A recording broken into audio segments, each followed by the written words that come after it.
ओम शांति 17 नवंबर 2023। बाबा के आज के महावाक्य हैं। बाबा समझाते, मीठे बच्चे, बाप के गले का हार बनने के लिए ज्ञान योग की रेस कर। तुम्हारा फर्ज है सारी दुनिया को बाप का परिचय देना। प्रश्न है, किस मस्ती में सदा रहो तो बीमारी भी ठीक होती जाएगी। बाबा समझाते, ज्ञान और योग की मस्ती में रहो। इस पुराने शरीर का चिंतन नहीं करो। जितना शरीर में बुद्धि जाएगी, लोभ रखेंगे, उतना और ही बीमारियां आती जाएंगी। इस शरीर को श्रृंगारना, पाउडर, क्रीम आदि लगाना, ये सब फालतू श्रृंगार है। तुम्हें अपने को ज्ञान योग से सजाना है। यही तुम्हारा सच्चा सच्चा श्रृंगार है। गीत है जो पिया के साथ है। ओम शांति। जो बाप के साथ है। अब दुनिया में बाप तो बहुत है, परंतु उन सभी का बाप रचयिता एक है। वही ज्ञान का सागर है। ये जरूर समझना पड़े कि परम पिता परमात्मा ज्ञान का सागर है। ज्ञान से ही सद्गति होती है।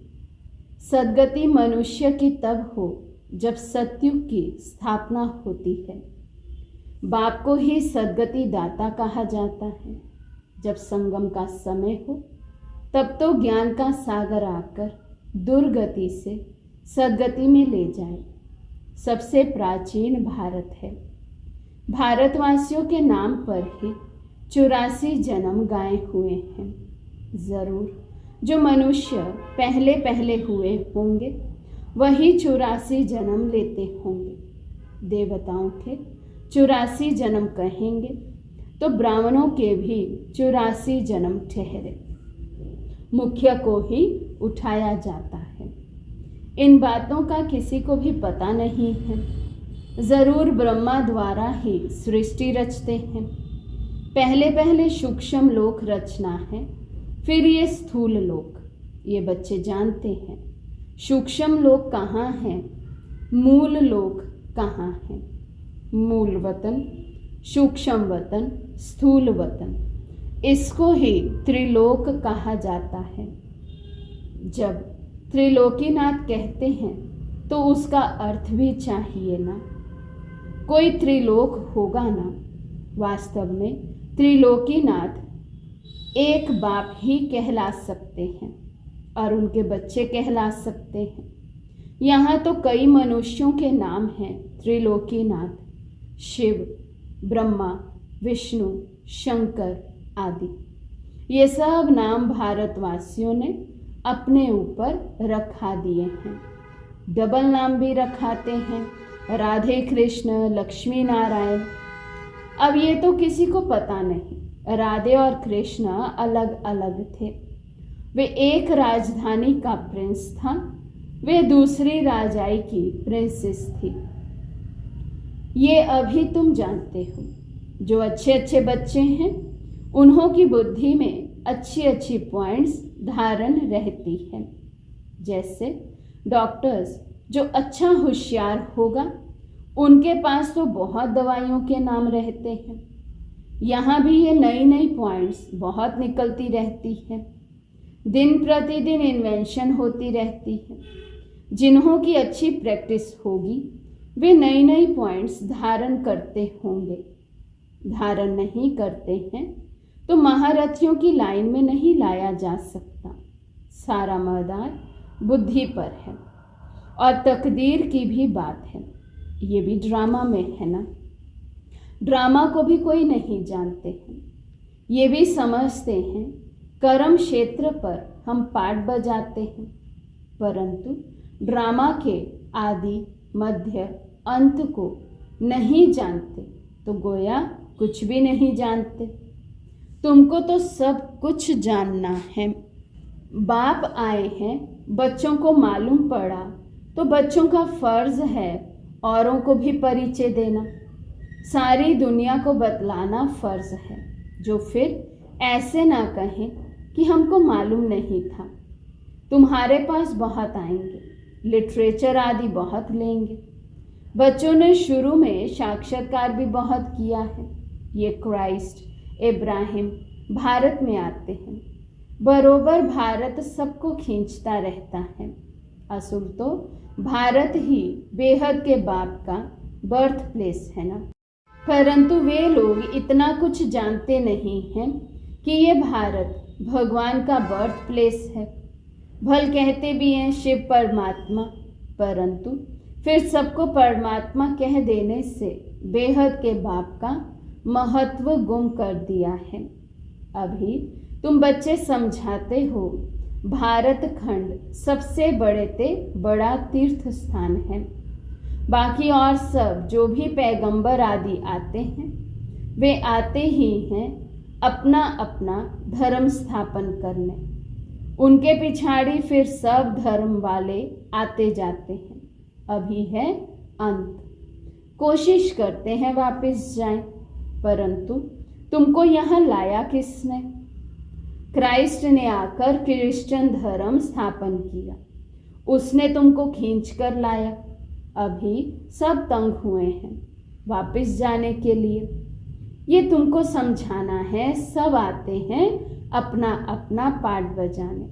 पार्ट बजाते बजाते दुख में आना ही है, फिर उस दुख से छुड़ाकर सुख में ले जाना बाप का ही काम है। बाप का ये बर्थ प्लेस भारत है। इतना महत्व तुम बच्चे में भी सभी नहीं जानते। थोड़े हैं जो समझते हैं और नशा चढ़ा हुआ है। कल्प कल्प बाप भारत में ही आते हैं। ये सबको बताना है, निमंत्रण देना है। पहले तो ये सर्विस करनी पड़े, लिटरेचर तैयार करना पड़े। निमंत्रण तो सबको देना है ना। रचयिता और रचना की नॉलेज कोई भी नहीं जानते। सर्विसेबल बनकर अपना नाम बाला करना चाहिए। जो तीखे बच्चे हैं, जिनकी बुद्धि में बहुत पॉइंट्स हैं, उनकी मदद सब मांगते हैं।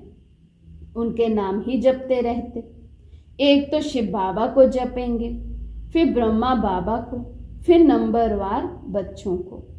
भक्ति मार्ग में हाथ से माला फेरते हैं, अभी फिर मुख से नाम जपते हैं। फलाने बहुत अच्छे सर्विसेबल हैं, निरअहंकारी हैं, बड़े मीठे हैं, उनको देह अभिमान नहीं है। कहते हैं ना, मीठरा धुर ते धुराए, अर्थात मीठे बनो तो सब मीठा व्यवहार करेंगे। बाप कहते तुम दुखी बने हो, अब तुम बच्चे मुझे याद करेंगे तो मैं भी मदद करूँगा। तुम नफरत करेंगे तो मैं क्या करूँगा? ये तो गोया अपने ऊपर नफरत करते हैं। पद नहीं मिलेगा। धन कितना अथाह मिलता है। किसी को लॉटरी मिलती है तो कितना खुश होते हैं। उनमें भी कितने इनाम आते हैं। फर्स्ट प्राइज, फिर सेकंड प्राइज, थर्ड प्राइज होती है। हूबहू ये भी ईश्वरीय रेस है, ज्ञान और योग बल की रेस है। जो इनमें तीखे जाते हैं वही गले का हार बनेंगे और तख्त पर नजदीक बैठेंगे। समझाया तो बहुत सहज जाता है। अपने घर को भी संभालो, क्योंकि तुम कर्म योगी हो। क्लास में 1 घंटा पढ़ना है, फिर घर में जाकर उस पर विचार करना है।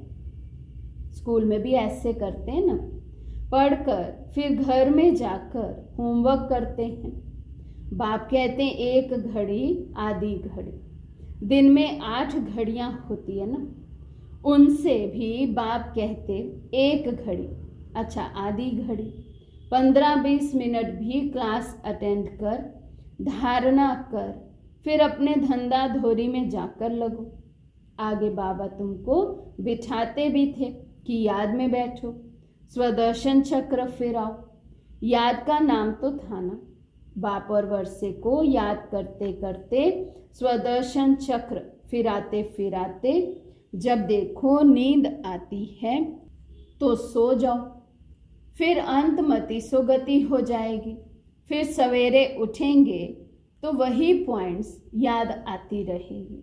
ऐसे अभ्यास करते करते तुम नींद को जीतने वाले बन जाएंगे। जो करेगा वो पाएगा। करने वाले का देखने में आता है, उसकी चलन ही प्रत्यक्ष होती है। ना करने वाले की चलन ही और होती। देखा जाता है ये बच्चे विचार सागर मंथन करते हैं, धारणा करते हैं। कोई लोभ आदि तो नहीं है। ये तो पुराना शरीर है। ये शरीर ठीक भी तब रहेगा जब ज्ञान और योग की धारणा होगी। धारणा नहीं होगी तो शरीर और ही सड़ता जाएगा। नया शरीर फिर भविष्य में मिलना है। आत्मा को प्योर बनाना है। ये तो पुराना शरीर है। इनको कितना भी पाउडर, लिपस्टिक आदि लगाओ, श्रृंगार करो तो भी वर्थ नॉट अ पेनी है। ये श्रृंगार सब फालतू है। अब तुम सबकी सगाई शिव बाबा से हुई है। जब शादी होती है तो उस दिन पुराने कपड़े पहनते हैं। अब इस शरीर को श्रृंगारना नहीं है। ज्ञान और योग से अपने को सजाएंगे तो फिर भविष्य में प्रिंस प्रिंसेस बनेंगे। ये है ज्ञान मानसरोवर। इसमें ज्ञान की डुबकी मारते रहो तो स्वर्ग की परी बनेंगे। प्रजा को तो परी नहीं कहेंगे। कहते भी हैं कृष्ण ने भगाया, फिर महारानी पटरानी बनाया। ऐसे तो नहीं कहेंगे कि भगाकर फिर प्रजा में चंडाल आदि बनाया। भगाया ही महाराजा महारानी बनाने के लिए। तुमको भी ये पुरुषार्थ करना चाहिए। ऐसा नहीं जो पद मिले सो ठीक। यहाँ मुख्य है पढ़ाई। ये पाठशाला है ना। गीता पाठशाला बहुत खोलते हैं। वे बैठ सिर्फ गीता सुनाते हैं, कंठ कराते हैं। कोई एक श्लोक उठाकर फिर आधा पौना घंटा उस पर बोलते हैं। इससे फायदा तो कुछ भी नहीं। यहाँ तो बाप बैठ पढ़ाते हैं। एम ऑब्जेक्ट क्लियर है। और कोई भी वेद शास्त्र जप तप आदि करने में कोई एम ऑब्जेक्ट नहीं है। बस पुरुषार्थ करते रहो। परंतु मिलेगा क्या? जब बहुत भक्ति करते हैं तब भगवान मिलते हैं। सो भी रात के बाद दिन जरूर आना है। समय पर होगा ना। कल की आयु कोई क्या बतलाते, कोई क्या बतलाते हैं। समझाओ तो कहते हैं शास्त्र कैसे झूठे होंगे। भगवान थोड़े ही झूठ बोल सकता है। समझाने की सिर्फ ताकत चाहिए। तुम बच्चों में योग का बल चाहिए। योग बल से सब काम सहज हो जाते हैं। कोई काम नहीं कर सकते हैं तो गोया ताकत नहीं है, योग नहीं है। कहाँ कहाँ बाबा भी मदद करते हैं। ड्रामा में जो नूंद है वे रिपीट होता है। ये भी हम समझते हैं और कोई ड्रामा को समझते ही नहीं। सेकंड बाय सेकंड जो पास होता जाता, टिक टिक होता जाता, हम श्रीमत पर एक्ट में आते हैं। श्रीमत पर नहीं चलेंगे तो श्रेष्ठ कैसे बनेंगे? सब एक जैसे बन नहीं सकते। ये लोग समझते हैं हम एक हो जाएं। एक का अर्थ नहीं समझते। एक क्या हो जाए? क्या एक फादर हो जाना चाहिए व एक ब्रदर हो जाना चाहिए? ब्रदर कहें तो भी ठीक है। श्रीमत पर बरोबर हम एक हो सकते हैं। तुम सब एक मत पर चलते हो। तुम्हारा बाप, टीचर, गुरु एक ही है। जो पूरा श्रीमत पर नहीं चलते तो वे श्रेष्ठ भी नहीं बनेंगे। एक कदम नहीं चलेंगे तो खत्म हो जाएंगे। रेस में उनको ही निकालते हैं जो लायक होते हैं। जब कोई बड़ी रेस होती है तो घोड़े भी अच्छे फर्स्ट क्लास निकालते हैं, क्योंकि लॉटरी बड़ी रखते हैं। ये भी अश्व रेस है। हुसैन का घोड़ा कहते हो ना। उन्होंने हुसैन को घोड़े पर लड़ाई में दिखाया है। अभी तुम बच्चे तो अहिंसक हो। काम की हिंसा है नंबर 1। इस हिंसा को कोई जानते ही नहीं। सन्यासी भी ऐसे नहीं समझते हैं, सिर्फ कहते हैं ये विकार है। बाप कहते हैं काम महाशत्रु है, यही आदि मध्य अंत तुमको दुख देता है। तुमको ये सिद्ध कर बताना है कि हमारा प्रवृत्ति मार्ग का राजयोग है, तुम्हारा हठ योग है।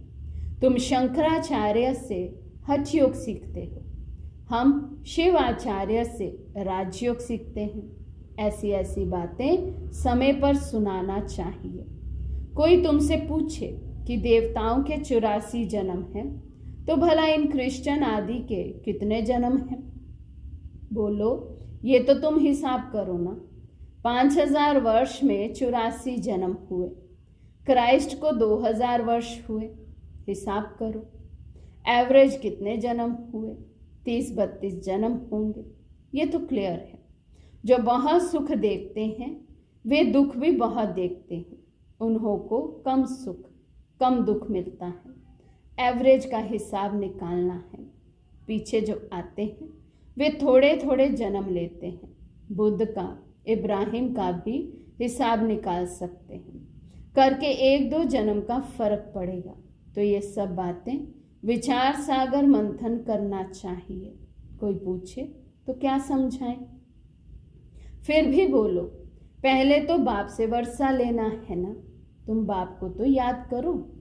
जन्म जितने लेने होंगे उतने लेंगे, बाप से वर्षा तो ले लो। अच्छी रीति समझाना है, मेहनत का काम है। मेहनत से ही सक्सेसफुल होंगे। इसमें बड़ी विशाल बुद्धि चाहिए। बाबा से और बाबा के धन से बहुत लव चाहिए। कोई तो धन ही नहीं लेते। अरे ज्ञान रत्न तो धारण करो, तो कहते हैं हम क्या करें, हम समझते नहीं समझते हो तो तुम्हारी भाभी। अच्छा, मीठे मीठे सिके लदे बच्चों प्रति माता पिता बाप दादा का याद प्यार और गुड मॉर्निंग। रूहानी बाप की रूहानी बच्चों को नमस्ते। हम रूहानी बच्चों की रूहानी बाप दादा को दिल व जान सिकवा प्रेम से नमस्ते नमस्ते नमस्ते जी। धारणा के लिए मुख्य सार। फर्स्ट पॉइंट, किसी से भी नफरत नहीं करनी है, सबसे मीठा व्यवहार करना है। ज्ञान योग में रेस करके बाप के गले का हार बन जाना है। सेकंड पॉइंट, नींद को जीतने वाला बन सवेरे सवेरे उठ बाप को याद करना है। स्वदर्शन चक्र फिराना है। जो सुनते हैं उस पर विचार सागर मंथन करने की आदत डालनी है। आज का वरदान है, बुद्धि को डायरेक्शन प्रमाण श्रेष्ठ स्थिति में स्थित करने वाले मास्टर सर्वशक्तिमान भव। बुद्धि को डायरेक्शन प्रमाण श्रेष्ठ स्थिति में स्थित करने वाले मास्टर सर्वशक्तिमान भव। कई बच्चे जब योग में बैठते हैं तो आत्म अभिमानी होने के बदले सेवा याद आती है, लेकिन ऐसा नहीं होना चाहिए, क्योंकि लास्ट समय अगर अशरीरी बनने के बजाय सेवा का भी संकल्प चला तो सेकंड के पेपर में फेल हो जाएंगे। उस समय सिवाय बाप के निराकारी, निर्विकारी, निरअहंकारी और कुछ याद ना आए। सेवा में फिर भी साकार में आ जाएंगे। इसलिए ये अभ्यास करो कि जिस समय जिस स्थिति में स्थित होना चाहे स्थित हो जाएं। तब कहेंगे मास्टर सर्वशक्तिमान, कंट्रोलिंग और रूलिंग पावर वाले। स्लोगन है, किसी भी परिस्थिति को सहज पार करने का साधन है एक बल एक भरोसा। किसी भी परिस्थिति को सहज पार करने का साधन है एक बल एक भरोसा। अच्छा, ओम शांति।